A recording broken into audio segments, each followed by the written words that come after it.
Thank you so much, everyone, for joining us on our third day of the conference. This is the second panel of the day. We're going to wait a couple of minutes so people are going to have the opportunity to join us. I hope everyone who watched our keynote speaker was inspired the way we were. I know some of you posted in the chat function that you enjoyed it, and I would like us as a coalition to continue to have those conversations and to come together and address, policy changes.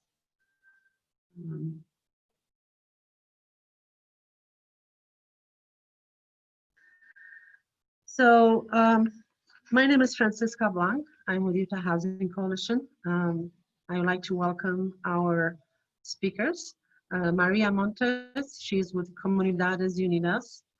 Nate Salazar sits on the board of the Salt Lake City School District.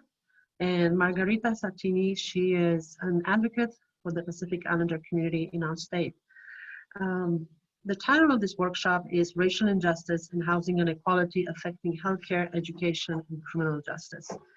And we started our day with our keynote speaker talking about broad issues related to racism and how it affects everybody's life and all of the systems that we have in our country.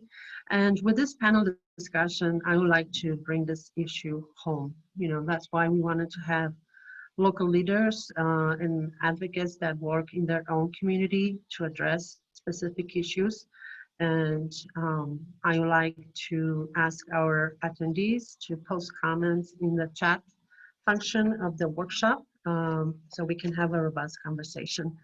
The first panelist is Maria Montes, and she has been doing a lot of work on the west side of Salt Lake City with the Latino community, especially now during COVID, when so many of the immigrant community did not have access to federal funds that came through CARES Act, and so many of the members of this community are essential workers. They don't have the option to work from home like we did. They had to go to work, and they had to take care of the children and their families. So Maria, you're on. Good morning, everyone.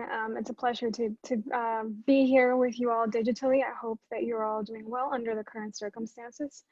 As Francesca has mentioned already, the last few months have been incredibly challenging, painful, and coupled with a historic amount of old wounds that communities of color throughout the state of Utah have continued to live with. The last few months have posed great challenges for our communities, including the Latinx and very specifically the immigrant community that I have the opportunity to work with. I want to be able to share with you all a few of the things that our community has shared with us throughout this pandemic, and as well as some of the learned lessons that we've been able to gather about the importance of understanding the role that race and racism plays in policies that have now come to affect us at a much deeper and rooted level throughout this pandemic. So yes.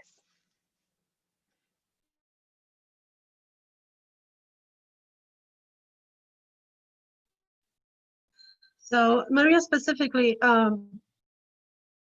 what have you seen in your community, especially, related to renters and the eviction rates?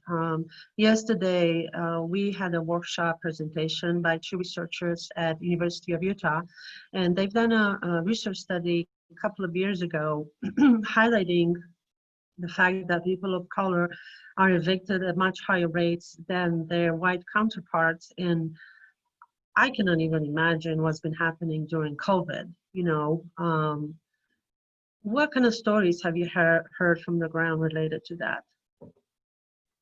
Yeah, absolutely. And we can see patterns of this happening across the entire state of Utah.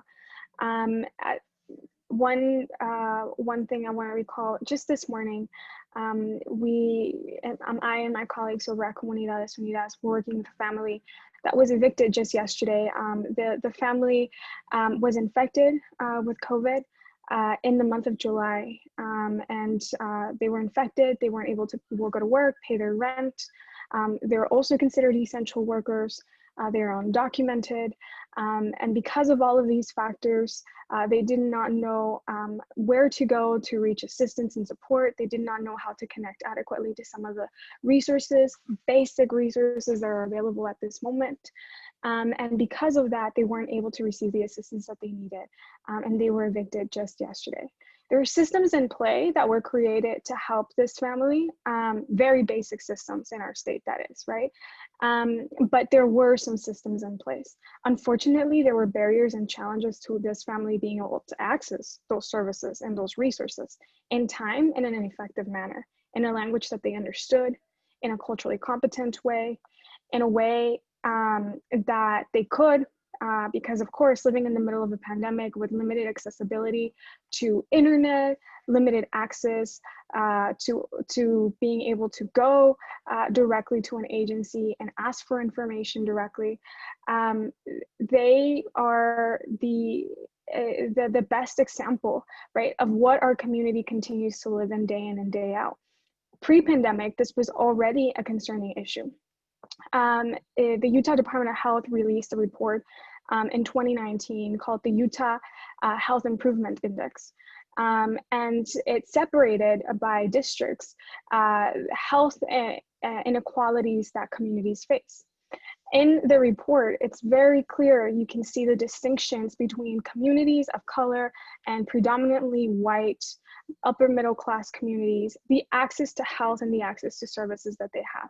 It's no secret that communities that have higher ethnic and racial minorities face larger proportions of inequality in our state and across our country than those that do not. Just a sheer example, the life expectancy in Glendale is 75 years of age, compared to the life expectancy of somebody who was born, for example, in Mill Creek, which is 82, or somebody who was born in the Avenues, which is 84 years of age. The Avenues and Glendale are in the same district, and the differences are clear. And if that's the life expectancy that our communities are seeing, what happens throughout that life is very parallel to the differences that we're seeing with that life expectancy alone. Maria, thank you so much for, pointing out those numbers. In the keynotes session we just had earlier, the speaker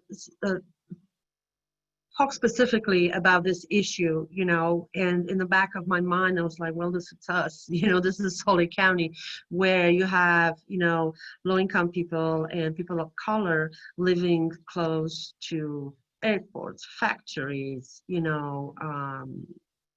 places where they're exposed to pollution at a higher level than counterparts. And what you just said, you have avenues in Mill Creek, and then you have Glendale, and you have Rose Park, and you have West Valley, and we all know how much this community has changed over time.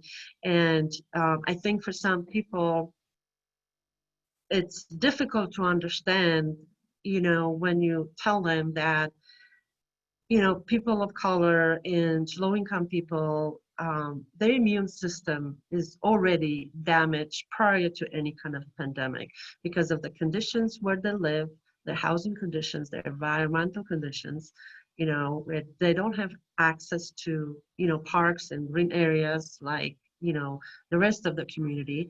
And it's also racism, where, racism does affect one person's health at such a deep level. And, in our registration package, we posted a link showing how, racism affects our immune system and our health, because racism causes anxiety and stress, which leads to heart problems, diabetes, and so forth. So it's as real as that. It's not, if you really think about it, it's like, well, why didn't I think about that? But unless somebody explains it to you and breaks it down to you, you cannot really understand it. And I'm really sorry, Maria, to hear about the family who has been evicted. We'll reach out to you after this workshop to see what we can do. And also the people who are in attendance,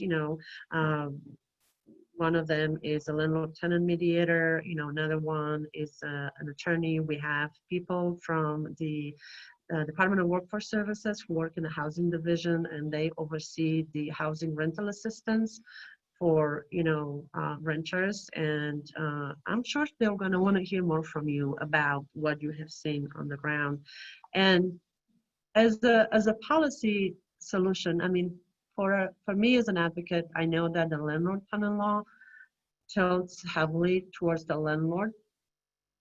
And we know that the eviction process, it's a violent process in itself. It really turns everything upside down. And what kind of changes do you think need to happen for your community?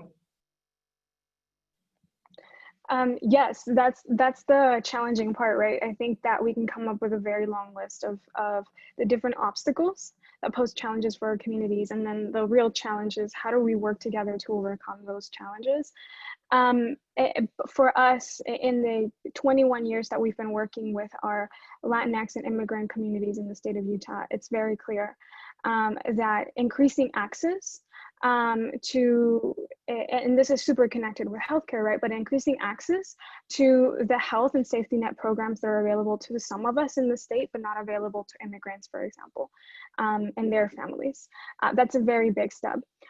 We have been able to collect data that shows that, unfortunately, a lot of our families are spending their money on, doctor's visits. They're spending their resources, they're already very constricted resources, on being able to pay for their medications because they do not qualify for programs like Medicaid, and they have to pay out of pocket for their doctor's visits. A lot of our families do not qualify for programs like SNAP, Supplemental Nutrition Assistance Program. And what is already a very constricted income is being utilized to pay for these other needs. These are families that are living already in extreme poverty conditions. And now, in the middle of this pandemic, continue to be considered essential workers, but are still being denied access to basic recovery resources that they've already paid into the system for. Because let me be clear, immigrants pay taxes too, regardless of their immigration status. And it's unfair that they continue to buy into a system that does not validate their existence and their resilience here, even in the middle of a pandemic. And so, first things first, in the middle of this pandemic, we have to acknowledge the contributions that immigrants make to our state. And we have to be willing to put into practice policies that reflect our validation of their existence here in our state. And that includes, as we've already mentioned, right? We've been fortunate enough to work with different agencies to be able to create a family emergency fund to help, for example, immigrant families, undocumented immigrants predominantly. They're facing eviction at higher levels because they didn't receive a stimulus check a few months back, like some of us did, simply because of their immigration status. And so these kinds of policies that create a basic safety net cushion is the most basic thing that we can start off by doing. Ensuring that the policies that we have here in our state of Utah protect renters, regardless of their immigration status, which is the #1 disparity that we see with community members who reach out to us, and ensuring that we have an adequate repetition of resources when it comes to providing resources and education to community members, so that everyone can understand what their rights as tenants are, regardless of their immigration status. Are basic policies that we can already be fighting for to ensure that all of us have a fair, leveled playing field. Thank you so much, Maria. And I know those are, I mean, they're complicated issues, but they don't have to be complicated, and the effect that it had in the undocumented population, it's criminal. It's inhumane. And I know that one of the attendees is Andrew Johnston. He's the city councilman representing a portion of the west side of Salt Lake City. And I've seen him in news reports saying, I don't know how to help my people. I don't know how to help my community specifically for this issue. So I feel like it cannot be just philanthropy. You know, local government can have a role, county government can have a role, you know, and I want our attendees to think about those issues and, you know, how we can all work together to address them, because these are our neighbors, you know, and like you said, immigrants pay taxes. I pay taxes and I was not allowed to vote, you know, the first moment I stepped into this country. And undocumented people pay sales taxes, gas taxes, property taxes, same as everyone else. Maria, thank you so much. We will open it for question and answer when we finish with our panelists. I would like to invite Nate Salazar to join us. Nate Salazar is an advocate in his local community, and he also sits on the Salt Lake City School District Board. Welcome, Nate. Thank you for having me, Francisca, and it's a pleasure to be here with Maria and Margarita, two folks in the community who I know are doing a lot of really good work. And thank you to all the attendees for being here today as well, and for the kind introduction as well. I've been on the Salt Lake City School District Board of Education for a little over 1.5 years at this point, and currently serve as the vice president of the board, and can speak to a lot of different issues in this regard. I see education as a critical intersection between, you know, the topics today of healthcare, of criminal justice. Education is, you know, said to be the great equalizer. I still struggle with that, and it's one of the reasons why I certainly wanted to join the Board of Education, to make sure that our school district is focusing on equitable practices, not equality, but equitable, right? Where we're targeting resources where they can be utilized most effectively by those who need them. And the reality is, of a district with about 24,000 students, there's 24,000 different needs. So that's the challenge that we have. The unique thing relative to housing, I would love to speak to that, and homelessness in the conversation today. Salt Lake City is struggling. Our district is going to struggle and is struggling with declining enrollment. And a lot of that is relative to affordability in the housing market. Salt Lake City is becoming much more expensive than it ever has been. And we're seeing a lot of diverse families and low socioeconomic families being pushed out into other communities here in the Salt Lake Valley or in the state, which has been a huge issue for us, because when we see declining enrollment, we see declining funds for the Salt Lake City School District. So those are a number of things that I'd love to chat about today with you all. Thank you. Nate, thank you so much. One of the issues Utah Housing Coalition has been working on with our partners is the McKinney Venture students. These are the homeless students in our public school system that are homeless. And then I might be on the street, or then I might be in a shelter, but they live with other family members, or they live in motels. Nevertheless, they're homeless. They don't have a home of their own. And oftentimes it's because they were either evicted or they could not afford the rent anymore, because the rent has been increasing so much in the past couple of years. What do you see, you know, in your district with students of color that are struggling? Either they're homeless or they are at the limit of their resources. Certainly, and I'd love to speak to that. As I previously mentioned, we have a very diverse district. We're about 56% ethnic minority here in the Salt Lake City School District, which is awesome, right? I think that's one of our greatest strengths. The tough part is that the inequities that you're talking about are very real. They're very alive in our school district. We've done a number of things to try to address those issues. You know, but the number one thing that I really think we need to focus on is how are we allocating resources? Last year, we had approximately 938 students who were identified as homeless or being homeless. We have a number of kiddos who live in local shelters, the YWCA. For example, here in downtown Salt Lake, which is in the district that I cover, so those are very unique and challenging circumstances that we're managing, especially in the realm of educational attainment, how tests are given, health insurance, the quality of life issues that we're really looking at for students who are experiencing homelessness or students that come from low SES communities. We've talked a lot about it, and Maria did a great job at talking about the discrepancies of East versus West in our city. There is no doubt that the west side of Salt Lake experiences all of the inequities that we've talked about, but I think the air quality one is a huge one to focus on. The other piece that we should really be thinking about is what types of resources are we utilizing to target and making sure that kids are successful. Some of the efforts that we've done in Salt Lake School District is to make sure that we have community learning centers. We have two on the west side, one at the Glendale Elementary School in Glendale Middle and Mountain View Elementary School, and then we have one at Rose Park as well. These centers are critical in providing basic healthcare needs like dental and physical exams, but they're also community places and hubs for the community to interact and engage with each other. A little more difficult with COVID right now, and certainly the Salt Lake City School District stance on starting remote.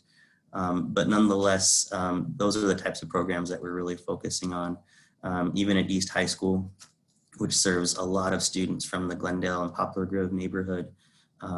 When I was at East, I was a minority student. If I was at East today, I would be a majority of the minority student population at East High School. And we do see a lot of needs coming from our students.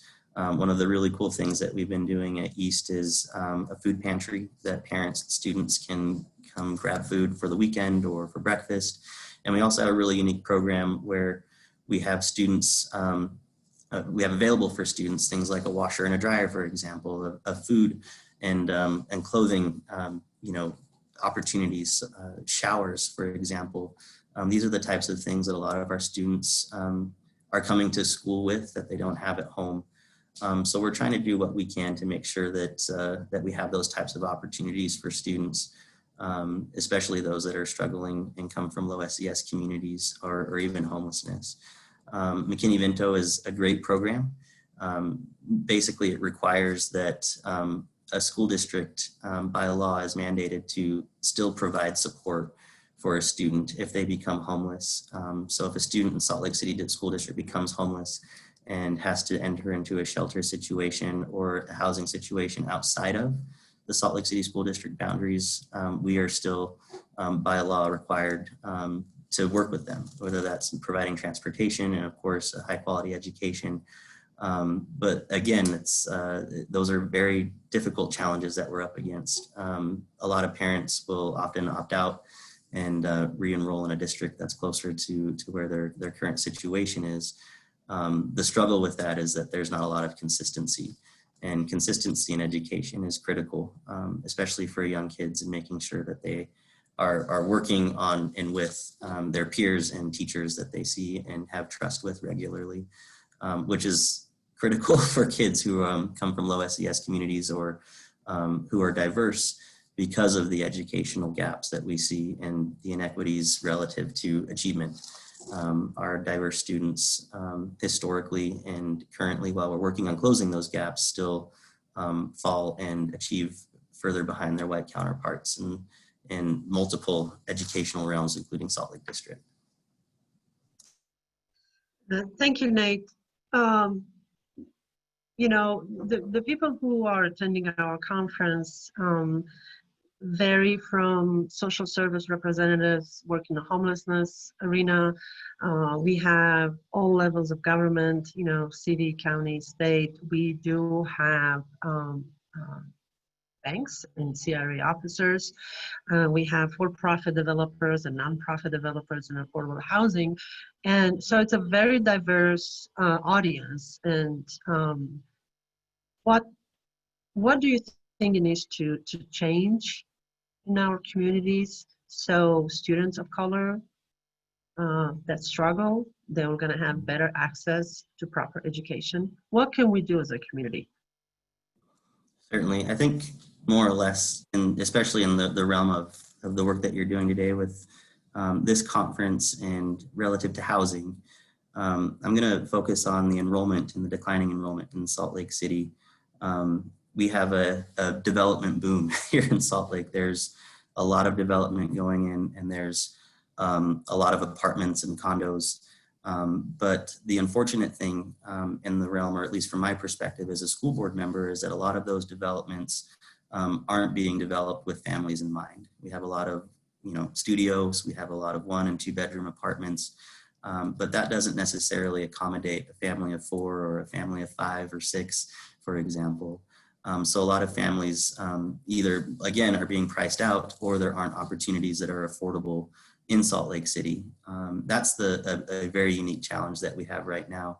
I'll focus on my own district here in Precinct 4, which is roughly 13th East or University Boulevard down to the Jordan River, in South Temple to about 9th South. So it's a big chunk of downtown Salt Lake, but Central City is where most of our students live.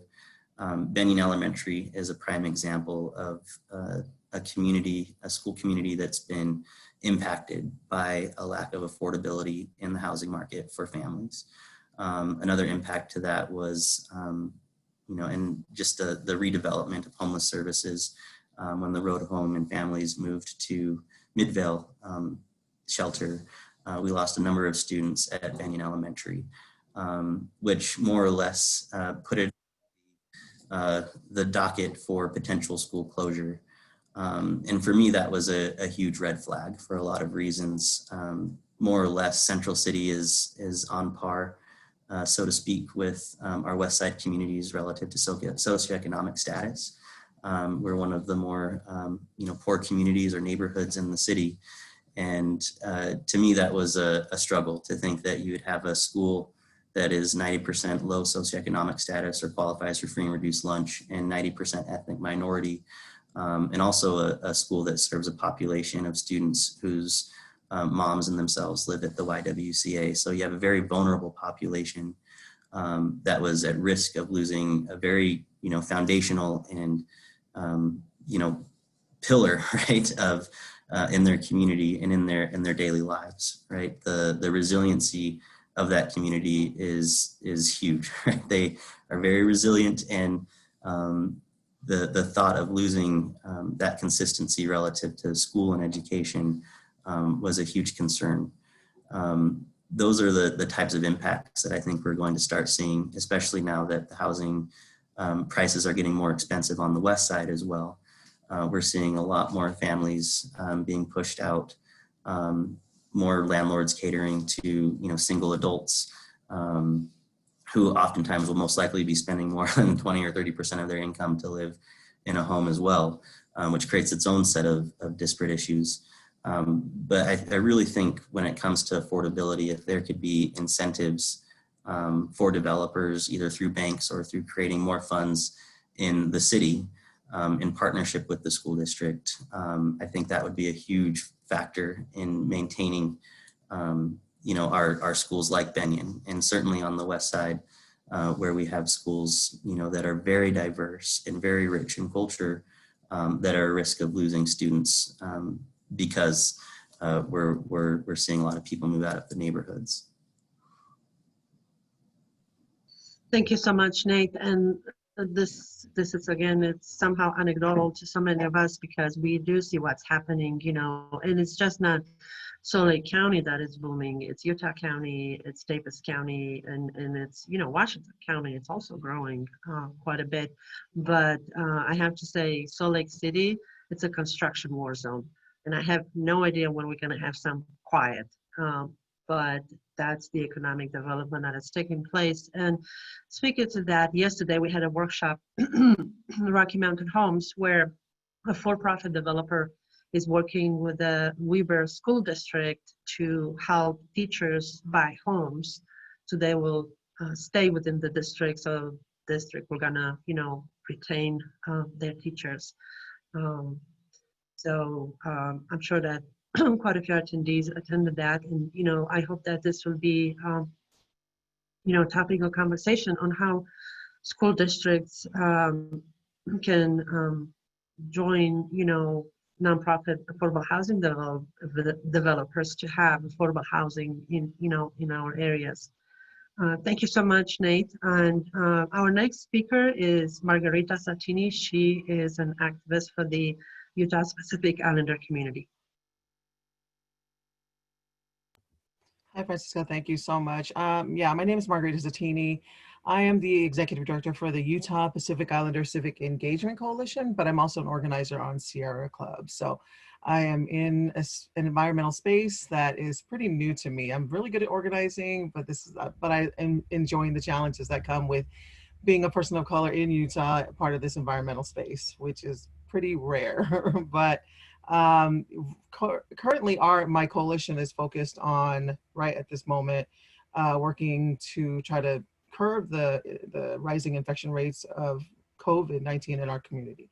We make up a small percentage of Utah's total population. We probably make up like 1.3% of the total population, yet we have the highest infection rate in all of Utah. We have the largest Tongan population in Utah per capita, and we have the fourth largest Samoan population per capita here in Utah. That being said, I know that we're talking about housing situations. I don't know if you're familiar with, and I was remembering like what are some of the work that we did around housing. And one of the things that popped up in my memory was back in 2018, they came out with the Good Landlord program. And I know, and we were up there at the Hill fighting against this thing because we were trying to make it so that they weren't, landlords didn't have the ability to discriminate against returning citizens. Now, I'm not saying that, when it comes to issues that Pacific Islanders deal with, and just, I think people of color in general, a lot of people think that it's all tied up in the criminal justice system. It's not. We worry about generational wealth and the wealth gap and women's equality and our refugees and our DACA people. Our issues that we deal with intersect, and they're a lot bigger than just criminal justice. But I want to talk a little bit about how the criminal justice system impacts the Pacific Islander community and how this good landlord law makes it really difficult for people of color who are returning back into the community, who have served their time, to rent. It makes it easy for landlords to discriminate against returning citizens who are back in society trying to rebuild their lives. And if society doesn't have a safety net for them to be able to do these things, then you will see people actively going back into the system. And these are the things that we're trying to avoid, but we can't do that if we don't have the policies put in place that are pro BIPOC communities, low income communities, marginalized, disenfranchised. Like we have to make sure it all comes down to policy. And some of the things that currently exist are racist as heck. And a lot of people are just now hearing about this redlining issue. A lot of people don't realize that this is a real thing, that depending on the neighborhoods that you live in, you can be discriminated against for getting a house, for getting money and funding to buy a house. And that's also a very racist policy, that you don't allow people of color, people who are low income, to be able to build a house. Because once you get property, those assets can be in your family forever. And that's really one secure way to build generational wealth for generations to come, is that value in that land and the assets that you have in that land, And those are the things that we're being currently denied because of the policies that are in place. Like, great example is the Good Landlord program. We were lucky during 2018, everyone across Utah, all the cities were able to adopt, not discriminating against returning citizens. However, West Valley and Ogden were the only two, and this came out of the Ogden city. And Ogden fought tooth and nail to keep that provision in place that they can still discriminate against, returning citizens who are trying to, if you have a criminal record and it goes back 4 years, they can discriminate against you. We have a lot of different classes that are protected under the Civil Rights Act, but we have nothing that protects people who have, a criminal record, who have done their time, who have done their due diligence, and who are trying, who just want a place to start to build their lives again. And if we don't have those policies to protect that journey, then, you know, we're just adding more fuel to the civil unrest, to the reason why people are on the streets protesting, to the reason why that we're fighting for access, you know, resources. And everyone thinks I'm crazy because I keep touting that the West Side community should leave Salt Lake City and create their own city and build their own tax base and build the kind of world that they want for themselves. They think I'm crazy, but that's what I want. Because I want us to have control over the money that comes into our system and build and reimagine what a city and a community could look like for us, you know? But so it really comes down to policy. You know, we need to do a better job of making sure that we have policy in place that are pro-BIPOC, you know, pro-low income, that we're not just lifting one side of the street, which is the east side, but we're lifting everybody up in this movement, you know? So yeah, right now, currently, we're really focused on COVID-19. And man, can I tell you, this virus has done us a favor by really exposing the inequities that exist in our communities of color. We definitely are experiencing inequities in data. When it comes to the AAPI communities, we don't have a whole lot of data that tracks us in the criminal justice system, in the housing system. We have, like, the last report I saw was back in 2017 that talked about like how we go from, you know, prison pipeline, from school to prison, and then the next step is being deported. You know what I mean? Depending what your status here is in the country. Like, we have all these different intersecting issues that we're dealing with, but definitely COVID has done a crazy job of exposing the inequities.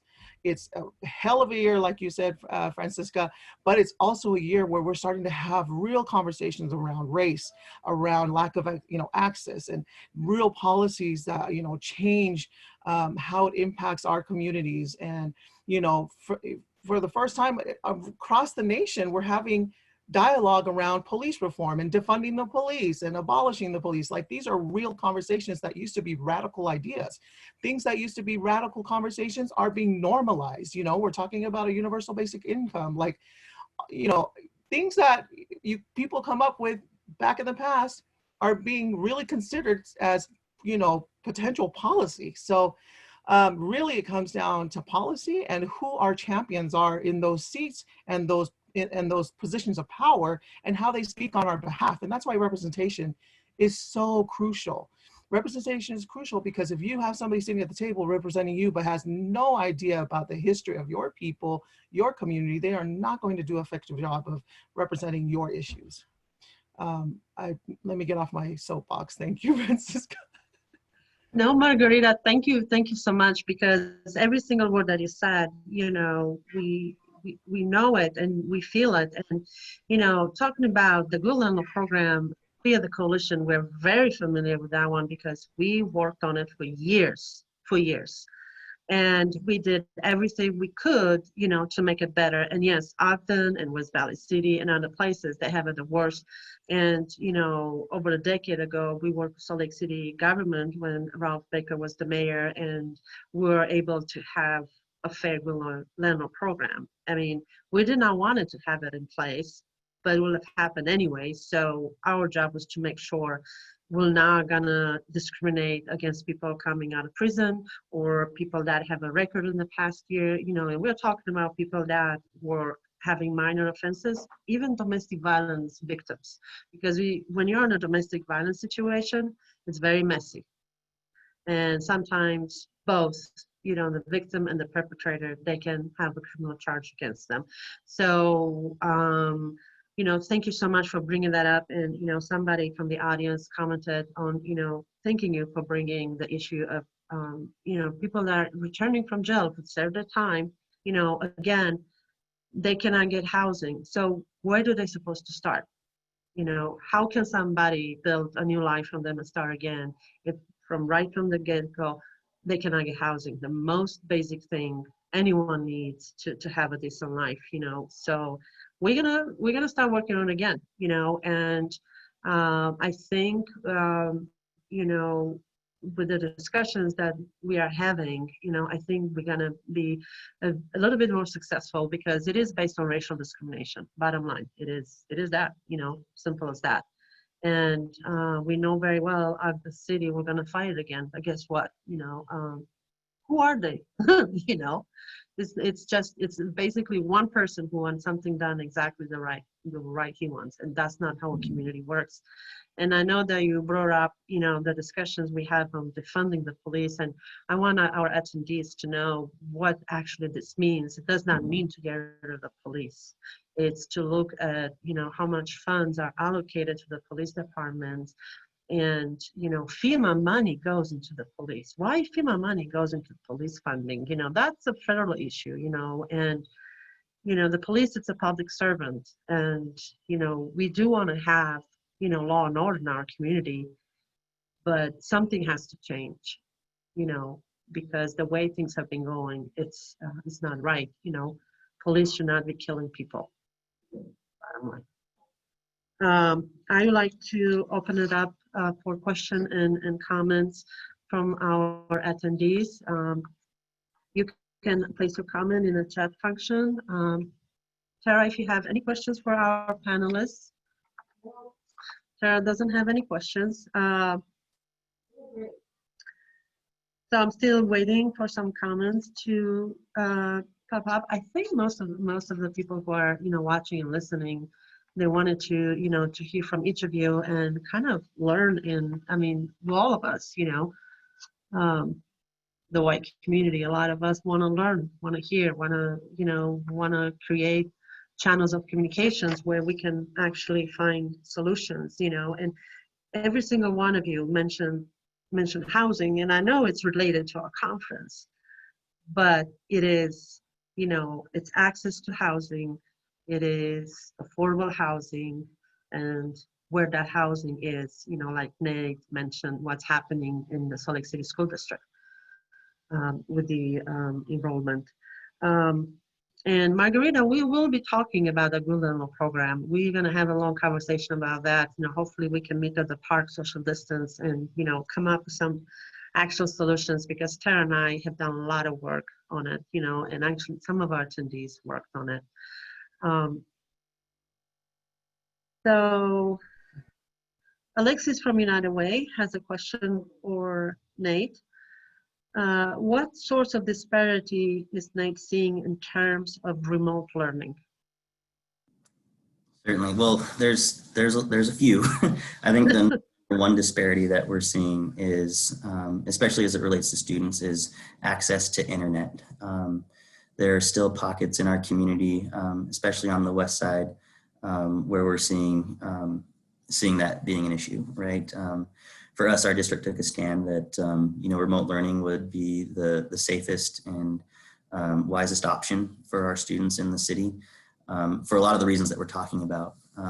But I think access to internet and technology is one of those key issues. And I do applaud the efforts of Salt Lake City government, organizations like the United Way, for example, for participating in discussions about how do we get kids connected. There's a number of community organizations from IRC, CCS, United Way that are working with our Ed Foundation and Salt Lake City government to make sure that kids do get connected. We also took a step to make sure that we're starting a couple weeks later than usual. So we're starting next Tuesday on the 8th of September. But teachers were still in their classrooms and their buildings, are working from home, doing their best to connect with students and making sure that parents and students had all the information that they needed to make sure that they could connect.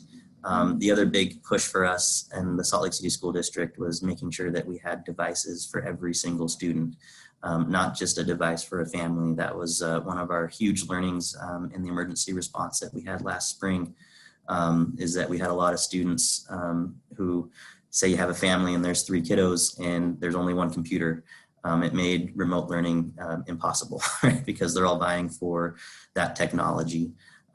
We currently have 13,000 devices that we've been rolling out, and we have another 6,000 devices that will be hopefully to us by Monday. They were supposed to be here by now, but as you can imagine, there's a back order for computers and laptops. So I think the coordinated effort that I'm seeing in the city is managing that.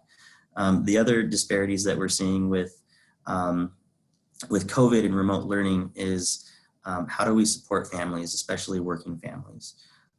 We had a unique set of feedback from the community. I would say it was pretty much divided on what people were wanting relative to remote learning or a hybrid model or just being back into the classroom full-time, 100%. But there was a lot of really powerful voices from the West Side community, which has been impacted the most by COVID-19. And I think because of their exposure and their familiarity and understanding the realities and the impacts, negative impacts that the disease can have on people that they know. I had one parent say, Nate, what good is my home? What good is my job if I don't have my kids, or if my kids are sick, or if my kids pass away, or if my kids get me sick and then I pass away? So finding the supports that we need for families and keeping them in their homes, providing either stimulus on a state or continued on a federal level to make sure that families can stay in their homes while we're managing this pandemic and this crisis would be very, very helpful and critical in making sure that kids are getting the education that they need during this very unique time of COVID-19. So certainly the wraparound services is also another issue relative to my own calculus, and I think a lot of members on the board, I can't speak for them, but it was a hard sell for me to have kids back in the classroom exposing themselves or exposing their families, especially seeing the disparities between East and West with the actual receiving or contracting the illness. And the time that we made the decision, the communities on the West Side were overwhelmingly higher, almost 18-19% positive infection rate, which is also a community, as Maria knows, that our #1 population in the state of Utah that's underinsured or uninsured are Hispanic and Latino, Latinx kids under the age of 18. And to me, thinking about a 56% ethnic minority percentage in our school district, most of whom live on the West Side, that was a tough sell to think that we might be spreading this illness faster, overwhelming our healthcare system, but also overwhelming a community that does not have health insurance that can also have lasting impacts down the road. So I think all the conversations that we're having today are very apparent and very in our face. And to Margarita's point, certainly a highlight of the inequities that we're seeing. The reality that I've come to grips with in this time and how I talk with people about it is all of these inequities that we're talking about, they've always been here. They've always been around. People in my community, my mentors like Archie and Pete Suazo, have been talking about these inequities for generations. And the experiences that we're having now with the social movements in the wake of George Floyd being murdered and all these other police brutality issues in our communities across this country and around the world have just highlighted that. So if there's a silver lining to any of this relative to police brutality and COVID-19, is that it's brought these inequities to the forefront. These inequities of housing, of educational disparities, of income and health disparities, right? All of these things have been in our communities that we've been fighting against historically and generationally. My family's been in Salt Lake City for 100 years, and people are really shocked when I say that, because people often want to cast me off as being from somewhere else, but I'm about as Utah as they get, and my family's been engaged with this work for as long as we've been here, and so I'm happy to keep carrying that message forward. So certainly technology access and the wraparound services of housing, food, and healthcare are the biggest things that we're struggling with in Salt Lake City, but we're managing it in a very coordinated and I think a very effective way. And then the other piece that I would like to highlight is that the resiliency of the West Side community has to be accounted for. It has to be talked about. When we went into this pandemic and shut Salt Lake City School District down for remote learning last spring, it was the very moms that a lot of people from more privileged circumstances or white communities who everybody's worried about are the ones that said, I'm not sending my kid back. And they created the networks, the co-ops, the food exchanges, the income sharing the child care responsibilities without any of these policies. However, what I will say to that is that I don't mention that because I don't want folks on this call to think, oh, well, I guess we don't need to create policies or provide more funding or stimulus. Think about how much more effective those personal and interpersonal relationships on the West Side with those amazing moms could have been with extra support from local governments, from state and federal governments as well. So I certainly want to highlight that. Don't undersell the resiliency of Brown people in this community. We've been here for a long time, and we are in positions of power because of that resiliency. And the ultimate thing that I would like to share is that we need more support, and we need the opportunity to sit at that table and to give our lived experience about how we can work together and collaborate to make sure that we have the best for the next generation of students in this community. Nate, thank you, because resiliency is something that not a lot of people have talked out loud. I've been thinking about it for the past 4 years, and what I realize is this is the first time in my life I'm feeling fear and anxiety every day, and this is what people of color have been feeling for all their lives. What I realize is resiliency. It is incredible. And I thank you so much for bringing that up. Maria, there's a question for you, is related to evictions.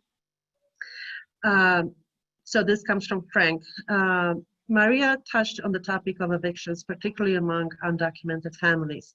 How common are evictions currently among this group, and what resources are there to support this family in this eviction situations? That's a great question. You know, from the start of this pandemic, we kicked in, our organization switched kind of to emergency mode to meet the most immediate needs that families had. Over the last few months, beginning April, we've received over 600 calls from community members who've experienced some type of financial need, predominantly to help cover costs for rent. And so if that speaks to you in any way about the immediate need that our community is currently facing right now, I'd like to share that. Unfortunately, as has already been previously mentioned, our community, and I want to be also very clear about the fact that while this COVID-19 pandemic has come to hit us, you know, across the world and across this country and across our state, it hasn't hit us all in the same way. And I think it's really important that we acknowledge that. The realities of folks in our communities look different depending on the backgrounds and circumstances that they have historically experienced, and depending on the color of their skin, right? As basic as that as well. And so specifically for undocumented immigrants, out of the entire immigrant population, undocumented immigrants have been hit the hardest by the pandemic throughout our states. They've been cut back from a lot of federal resources, and at the state level, we have yet to come forward and ensure that we are creating policies that protect specifically that class, that class of residents. And so we've seen an increase in the number of calls that we receive from community members. The number one thing that community members are asking us for, financial resources. And the number one reason why they're asking for those resources, again, is to be able to pay their rent. And so I think that, I think to Nate's point, obviously resiliency in our community is incredibly important, right? Our community has been resilient amid attacks, and amid you know, a country that seems to want our labor and our work, but not us and our existence here. And regardless of that, our community gets up every day, they go to work. In the middle of a pandemic, they go to work. They don't get to choose to get to work from home or just not to work at all. They don't get to apply for unemployment benefits. They have to get up and they have to go to work. And they expose themselves to potentially becoming infected with the virus, bringing it back home to their families, not because they want to, but because they have to. And so I just want to share that. Over the past 6 months, we've been collecting stories from community members who have been affected by COVID-19 themselves. And this is really just a reflection of the stories that we've gathered so far. Thank you, Maria. I will reach out to you after the conference to provide you some legal resources, and we do want to talk to you a little bit more in depth about what you're seeing happening on the ground. But you know, we have a new organization called Utah People's Aid. It's a nonprofit organization that represents renters in eviction cases and doesn't have they don't care about the immigration status. It's income based. So anyone who makes less than 400% of the federal poverty level, they can be assisted by them, and they do have Spanish speakers. So I'm gonna connect you with them. We have a question from Tony Milner. He's with Salt Lake City, and this is for everybody, but I would like Margarita to answer first. What advice can the panel give on short-term and long-term steps to overcoming housing inequalities in Utah? Good question.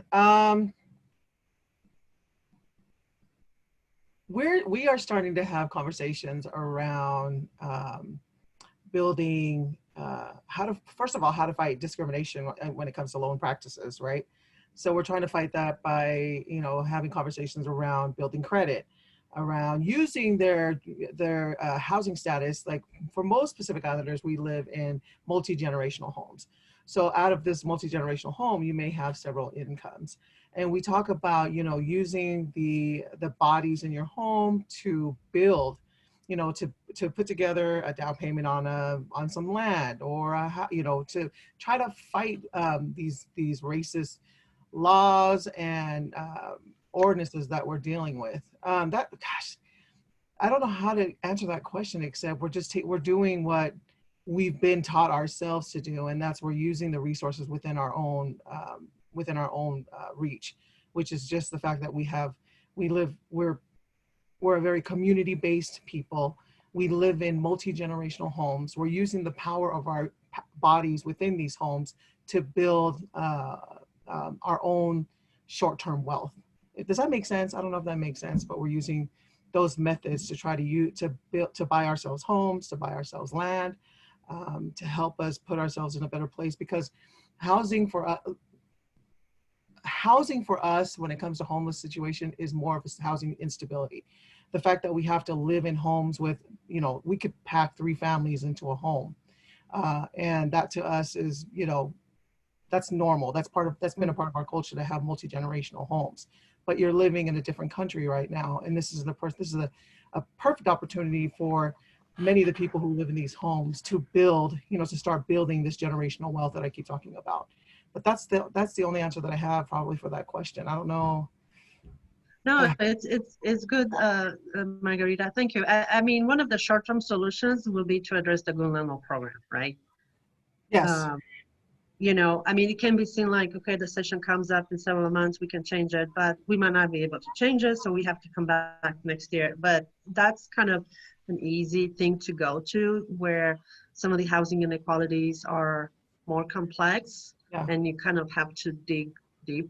Landlord program is a great one, but that only targets like a specific demographic within our community, right? It helps make it possible so that landlords can't discriminate against people who are returning citizens. When I'm talking about building actual property, building homes, working towards building assets for your generation, because we're such a community-based people that we work together easily. So when it comes to weddings, you see families, that come together, and, you're looking at 15,000 that comes from a family made up of very many poor people, but because they put their monies together and they use their money to work for them, these are the types of strategies and plans of attacks that I'm used to doing, that our communities are used to doing. Oh, we want to buy a house? Let's all donate our monies together. Let's use the 7 adults who are living in this house, who have an income.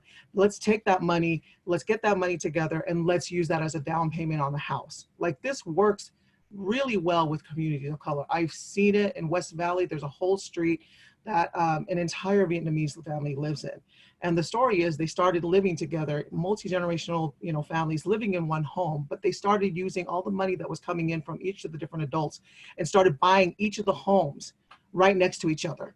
That whole street now is dominated by, the Vietnamese community, because they took their monies and they worked together as a community to build that, that land for themselves. So these are the ways that I see for a short-term, and long-term for me would be policy. Long-term goals would be to change those policies, to strengthen those policies and make those policies more accessible and discriminatory free from people who are low income and people of color, so that they can, be able to go in, apply for a loan and have no issues getting that loan based on their income and their track record of credit. But right now, this is how we do things. When we have a birthday, when we have a funeral, when we're trying to buy a house, when we're doing a big purchase, we come together as a community and we put our money together. So I hope I answered that question. Yes, you did. Thank you so much. And another question is kind of for all of you. Are you seeing people paying more than the east side rentals on the properties on the west side that are substandard?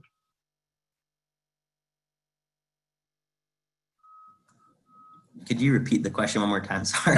Sorry. So Tara wrote it for me. So basically what she's saying, if, so you have east side rentals, you have west side rentals. Are landlords asking more for rent on the west side than east side just because they're taking advantage of the community? I'm not necessarily asking for more than the east side, but what I do feel like I'm seeing is that as east side communities and downtown has become much more expensive, I anecdotally believe that on the west side, you're seeing landlords and property owners increasing the rent to, kind of follow that trend line, especially during these times of COVID. Everybody's scrambling for their income, right? And so I do believe that you're seeing more, increases in rents on the west side, which is why I believe we're seeing a lot more families, especially diverse and families on the west side, moving to other communities that are more affordable here in the county or in the state. So I would say anecdotally, yes, I do believe that west side rents are rising. If they're on par or more than what we're seeing on the east side, I don't believe so, but can't also speak to that and validate that. Thank you, Nate. I have a question from Christine, and I can also ask that question because I'm white. So Christine says, I'm white, and I found that white privileged folks sometimes resist accepting that systematic racism is real. What have you found to be successful ways to communicate these issues and the need for us to change? For me, I think the thing I like to focus on when I'm having these conversations are, stripping away as much as we can and really focus on the whole person, right? At the end of the day, we're all people. We all have parents. We all have siblings. We all have loved ones. We all experience emotion and we all experience hardship, right? We're all people, right? That's the number one thing I would like for us to recognize. The other piece of that, though, is acknowledging, right, where our own privileges are.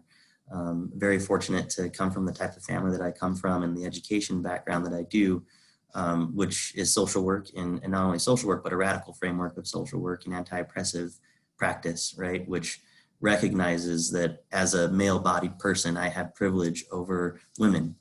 And walking into any situation that I walk into, I have to acknowledge that and realize where my power can create a dynamic that isn't equitable or isn't fair or safe for people that I'm interacting with, from regardless of their background, gender identity, sexual orientation, or ethnic and diverse identifications that they carry and hold on to.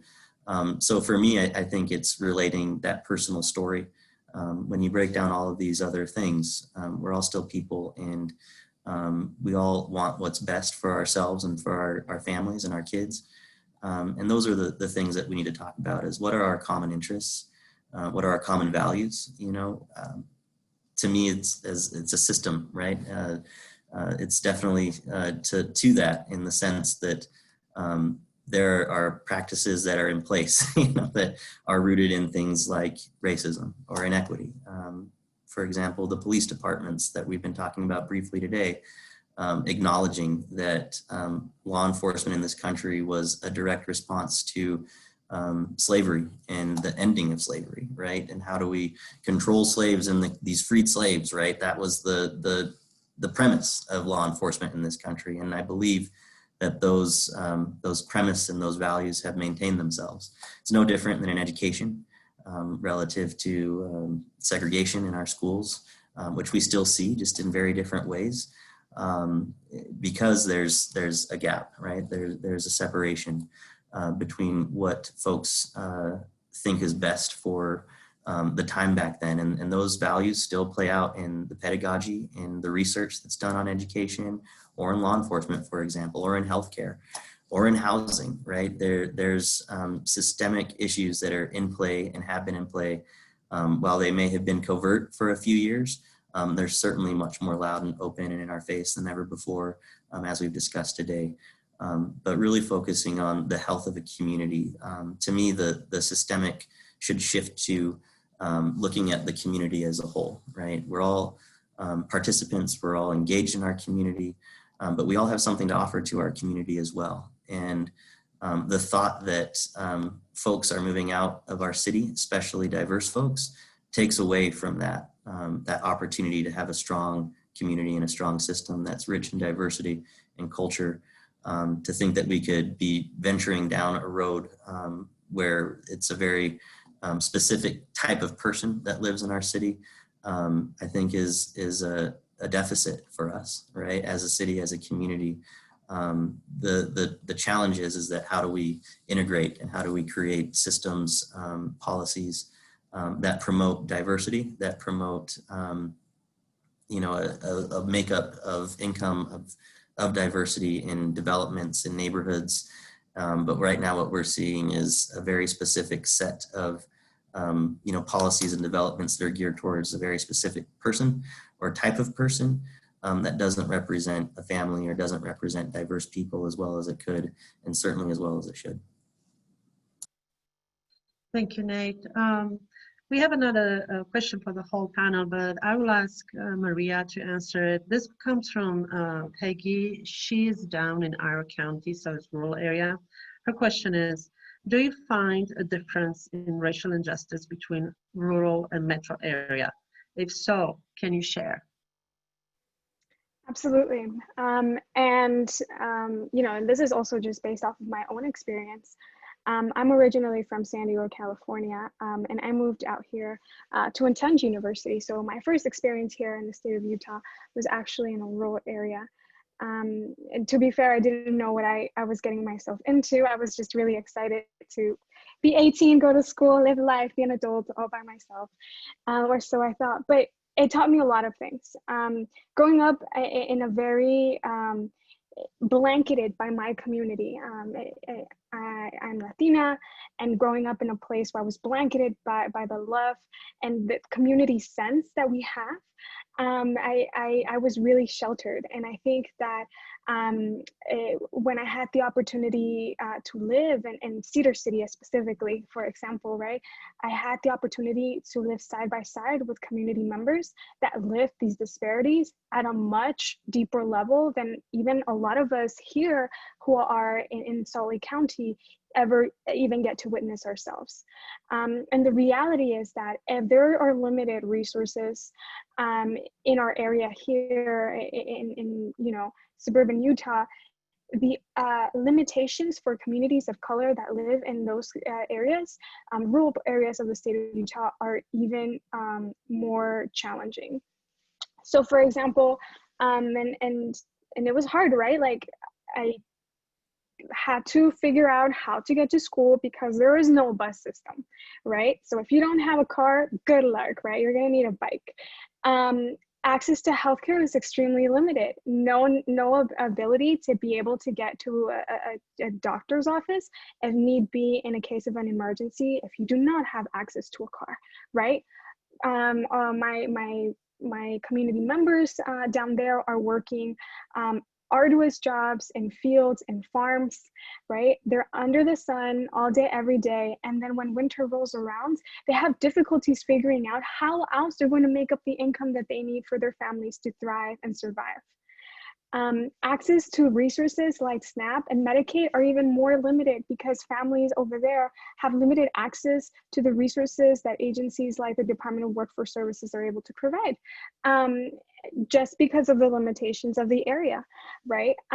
Family members have reduced access to other basic services and resources. And so the limitations are very, very obvious. They're very clear. A lot of the phone calls that we've been getting throughout this pandemic have actually been from families who live in rural areas who tell us, hey, I don't know how or what even I can access when I'm down here. Can you help me? Is there anything that can come to us here? One of the first mobile testing sites that we did for COVID-19 was actually in rural areas. So we realized that aside from Glendale, Poplar Grove, and Rose Park, the other areas of the state that had limited access to COVID-19 testing, specifically for communities of color, were counties like Iron County, Washington County. So those were some of the first places that we went to go do remote testing. And those were the places where people would line up for hours at a time trying to receive testing because they didn't have access to it, right? And the impact that COVID-19 will continue to have in those communities will last generations. It will have generational impacts, and it will take generations of our community members to be able to recover from the impact of COVID-19 predominantly in rural communities. So yes, and that helps answer. Thank you so much, Maria. I don't see any other questions or comments. I'd like to thank each of you for participating.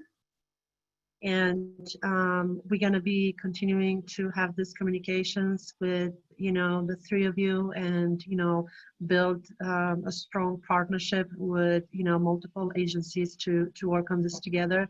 This is not something that we're going to be fixed overnight, not going to be something that we're going to be fixed over one general session. We're going to take, a lot of work, but I think, this year, Nate, pointed out, and actually, each of us pointed out in conversations, this year broke this American wound wide open. And I think, there are more people at the table, listening and wanting to change and, work together with, communities of color to make this place a better place for everyone, not just for a small group. So I think that's the greatest benefit of 2020. Something good is coming out of something really bad. And that's hopeful. That gives me, optimism, and continue to work together with people. Thank you so much for being here. I appreciate you so much, and I appreciate our attendees. I would like to thank our sponsors, because without them, we could not have done this conference online. It's been quite an experiment for us, but we did it, and we're very grateful. Thank you, and have a good day. Bye.